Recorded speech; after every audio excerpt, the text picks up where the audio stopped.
So for video number 3 on Buzz Lightyear, I blocked in a bit more of the arm going behind the helmet. I wanted to focus on some of that. Different issue here, same issue but different, because now I can't just put one solid tone on the arm.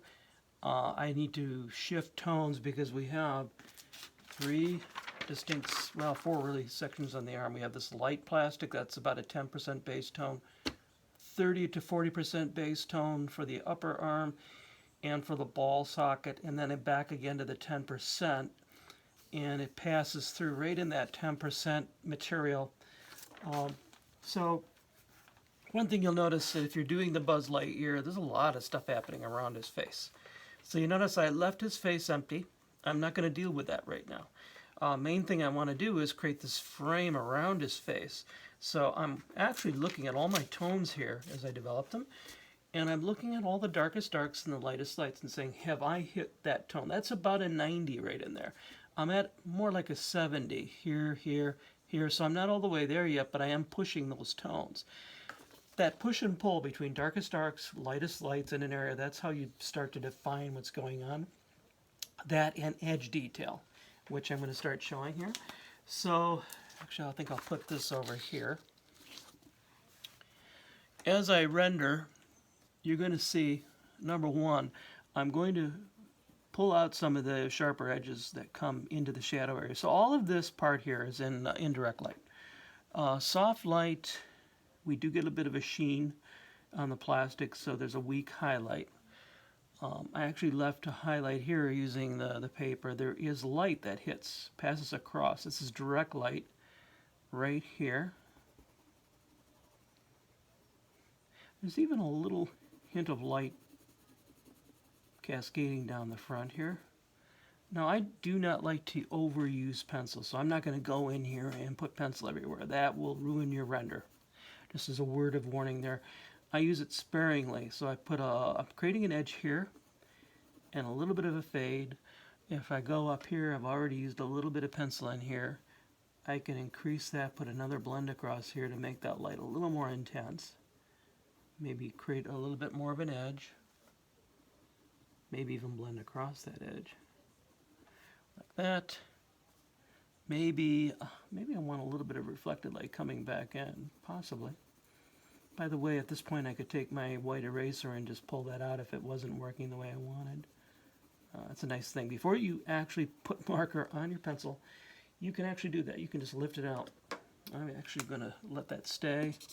Take a 10, blend that in.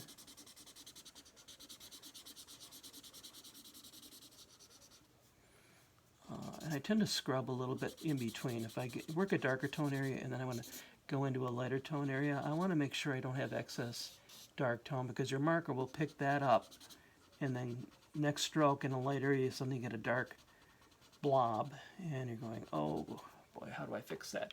So you want to be aware of that. So I have this habit of just kind of doing a couple strokes to the side to check. And right there, I'm actually much happier with that, just with that small change in value. I can continue to push that area, so I'm actually going to take an 80.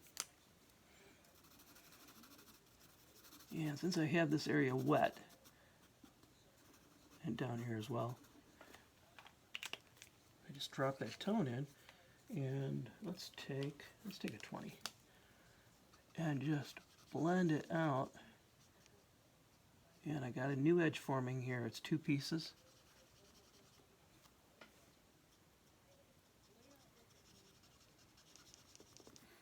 And then it looks like we have a bit of tone here as well. And you can see I've really increased the drama in that section. Now the shadow, way too weak. You can see in my reference here, the shadow that's coming across is quite a bit stronger, but it's got a soft edge.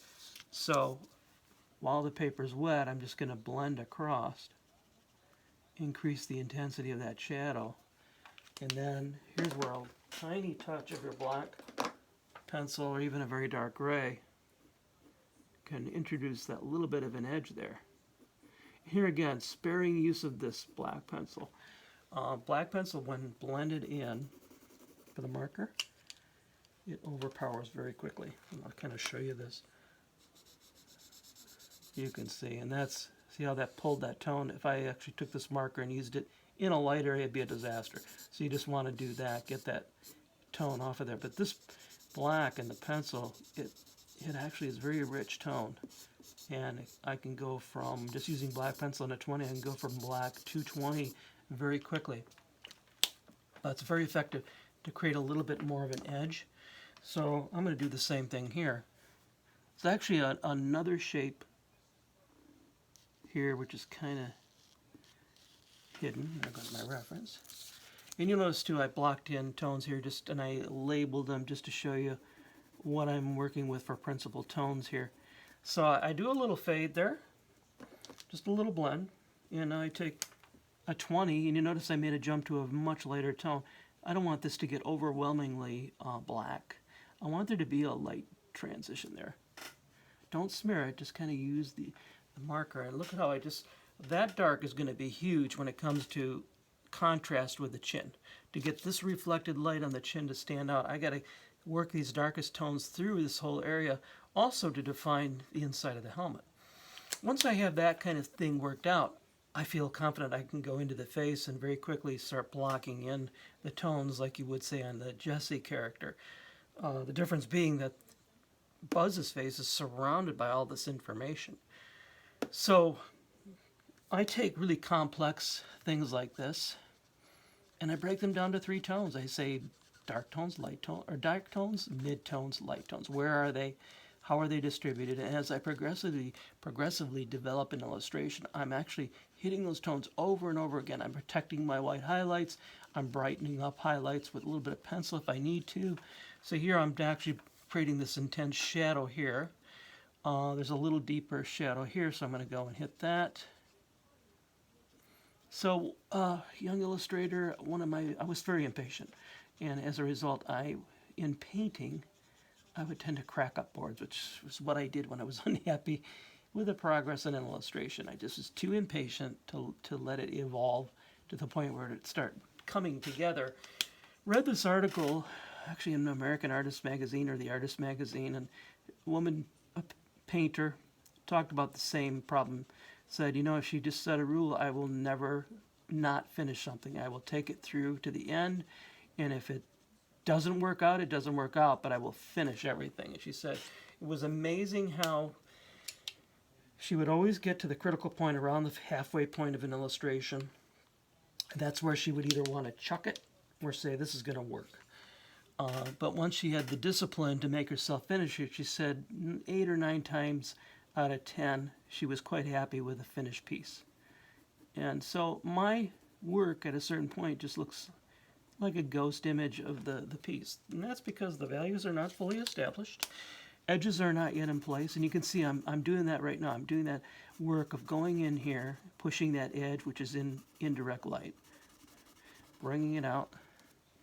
So even as I'm talking away, I'm just doing what I would normally be doing as an illustrator. I'm pulling this dark tone in. And you notice I'm letting edges pop here and there. This says that this edge continues around here, and it's actually not so bright in the reference. I'm actually modifying a little bit as I go. As you can see, this is a little more boring in the reference. I've brought a little bit more light in.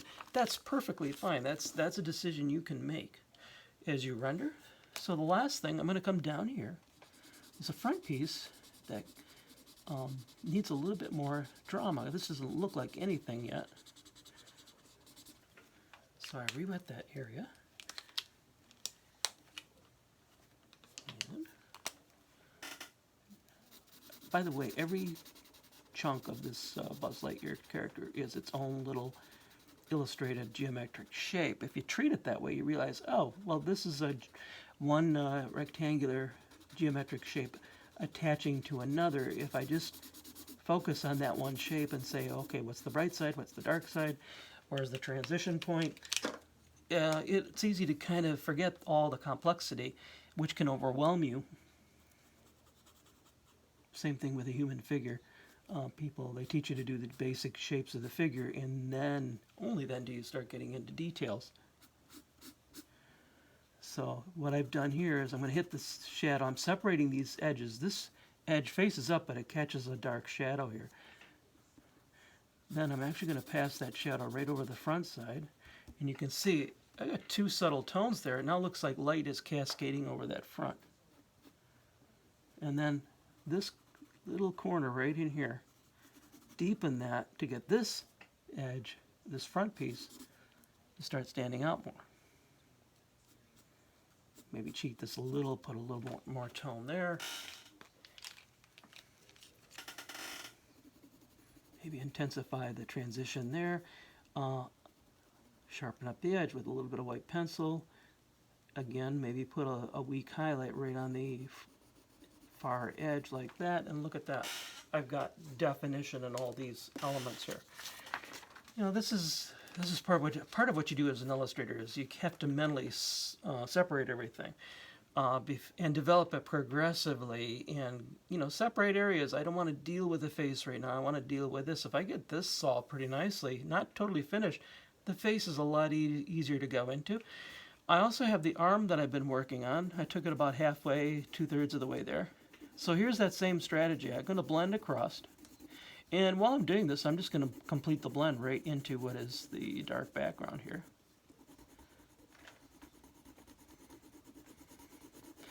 If I feel I've got these tones established enough, I can do this. This is a top surface. It's actually in front of.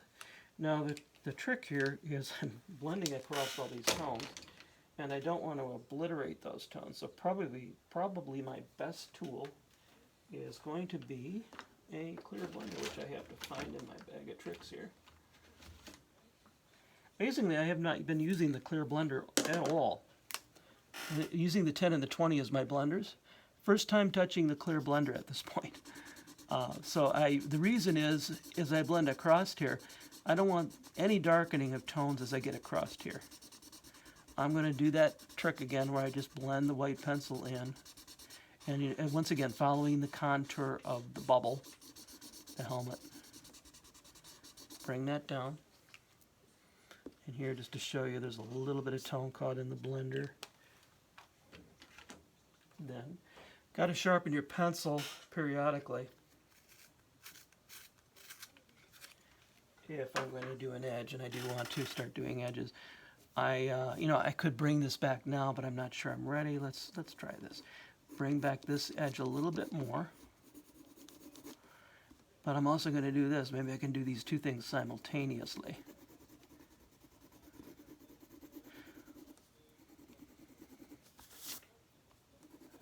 Repeat that blend across. Now I need to differentiate between what is the background and what is the parts of the helmet. So I'm going to take the 90 again, and I'm going to deepen this tone. And you can see right away, this is a progressive process. It's back and forth, maybe layering 7-8 times before you have an area done. I made a little boo-boo there. Look what I did. I just take the pencil, put a stroke along there, blend it out. It was just an excuse for me to go in and do what I was going to do anyway, which is put reflected light on the underside of the arm. More dramatic in my render than in the reference.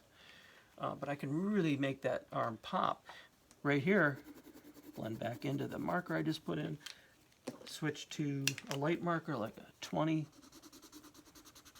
Notice I'm not going across the arm at this point. I'm just dealing with this space background part. I'll probably leave it just about like that. Then,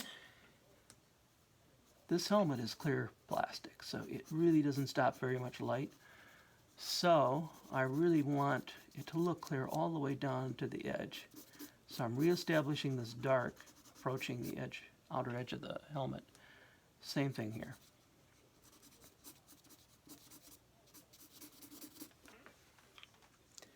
And let's see, maybe put a little bit more stroke there. And so I'm impatient to see something happening on the other side of the helmet. I like to kind of lock some of that in. So this is where I would start blocking in the front chest area. Actually, this area shouldn't be this dark, but I'll go for it anyway. Just to get that blocked in, to isolate the helmet. And I would be off. This would actually be the start of rendering the chest part to get this area isolated. Little trick we have too, by the way. And you can actually see there is a dark tone happening there on the outside of the helmet. I'm going to put a little bit of a fade on the outside to increase the contrast. Just do a light marker.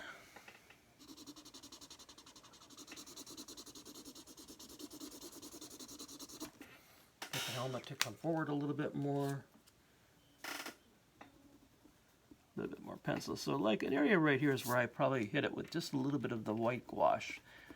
That's that white, that little tube of white paint, which some of you may or may not have at this point. It depends on whether you got the kit. Doesn't sound like many have gotten the actual kit. If you don't, the tube, they're expensive, but they're $8, $9. Get the small tube. Don't get the big tube. Get the little, I think it's a 6 ounce tube. Maybe it's 4 ounces. Don't get the big tube. That'd be a waste of money. We want to conserve those financial resources, because we're not going to use it that much. So on the outside here, you notice again, I'm darkening, reestablishing. This background seemed awfully dark back in video 1. Now this is my 4th layer. I got to darken this because I've been putting in these darker tones next to it, and you can see, wow, I actually have to make this much darker. And this is where you'll start becoming a lot more sensitive to tonal differences. This is a shift in maybe just 3%. But now I see this much more distinctly than I would have before I blocked all this stuff in. And that's part of the increasing sensitivity you're going to get to reading tones and values as we go along. You can kind of see the jump in tone right there. I'll stop the video here and we'll move on to, maybe I'll start rendering into the face. I put a core shadow on the underside of the arm before I totally finish this video. Let's just add a little more light on the top side. Same thing here.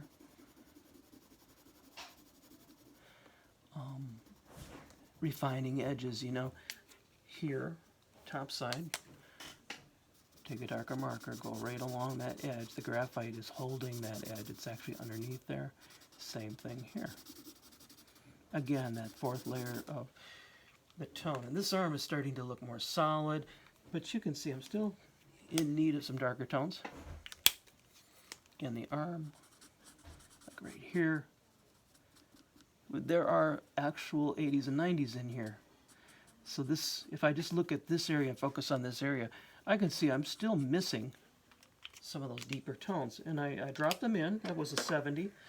And I go in and with like a 20, feather it out. So I don't just drop in 70 all the way across, because in the reference it's not like that. There's a transition here. The light gets inside this shape here that forms his lower arm, his forearm. Now on the ball, core shadow. The light source is coming in from this direction like that. The highlight would theoretically be here behind this shoulder piece. So I'm going to read that as having a core shadow that wraps around like that. So here's the sphere. There's my core shadow. The shoulder piece comes over like that, just to make that clear. So the shoulder piece, sphere is hidden behind there, core shadow like that. Your highlight would be about there. That in my brain, that's what I'm actually thinking. So I'm imagining, okay, the highlight is actually hidden. It's blocked by a shadow cast from the shoulder piece. But I do get a core shadow. I'm going to exaggerate this a bit. Again, drop in a little bit of the darker tone. I can do that because I got the paper wet there. Feathered on both sides. So you can see from what we did with our rendered sphere, this is a lot faster. 3 tones, I'm there. Yeah, so we're accelerating our rendering, which is great. If you can get comfortable with the markers, 3 tones, you go all the way from, say, a 10 to an 80, and you're there. Which is cool, because you will notice on these, when you get into the textures, they'll get faster and faster and faster, and better as you render. And we have more drama here, so I'm gonna leave it right there.